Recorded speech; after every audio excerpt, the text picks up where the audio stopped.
Հռոմի Պապը հույս ունի, որ տարածաշրջանում խաղաղության հաստատումը կդառնա համագործակցության և կայունության նոր փուլի սկիզբ, այս մասին կաթոլիկ եկեղեցու առաջնորդը հայտարարել է Վատիկանում վարչապետ Փաշինյանի հետ հանդիպմանը, փոխանցում է կառավարության մամլոյցարայությունը։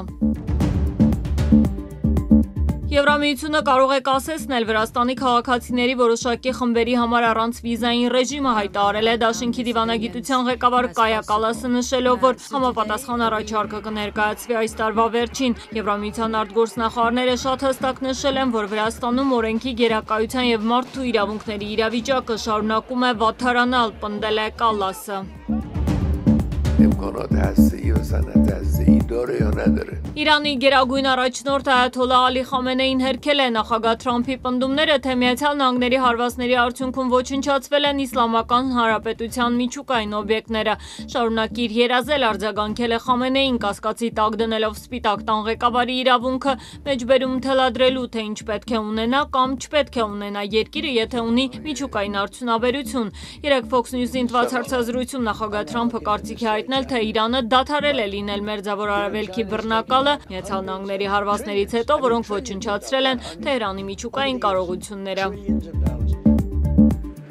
Ուկրաինայի իշխանությունները հայտնում են անցած գիշեր ռուսական դրոնների հարվածների հետևանքով Խարկովի մարզում 1 զոհի 5 վիրավորի մասին։ Ռուսական անօդաչունների հարձակման թիրախում է հայտնվել նաև Դնեպրոպետրովսկի մարզը։ Հարվածների հետևանքով հրդեհ է բռնկվել մի շարք քաղաքացիական ենթակառուցվածքներում։ Հաղորդվում է նաև երկաթուղիների, նավահանգստային ենթակառուցվածքներին հասցված հարվածների մասին։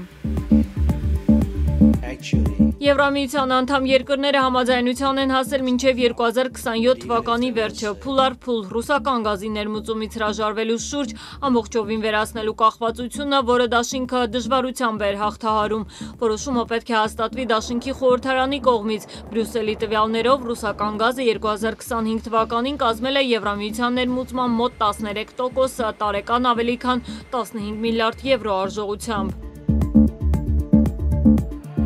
Իսրայելական ուժերը 153 տոննա ծանրությամբ ռումբ են նետել Գազայի տարածքին, ի պատասխան Համաս խմբավորման կողմից հրադադարի խախտման, հայտարարել է վարչապետ Բենյամին Նեթանյահուն։ Մեր մեկ ձեռքում զենք է, մյուս ձեռքը մեկնված է խաղաղության համար, հայտարարել է Նեթանյահուն։ Իսրայելական բանակը կիրակի օրը հայտարարել է, որ օդային հարվածների ալիք է նախաձեռնել Գազայում, պնդելով, որ պաղեստինյան խմբավորումը հարձակում է իրականացրել, սպանելով 2 իսրայելցի զինվորի։ Համասը կտրականապես հերքել է մեղադրանքները։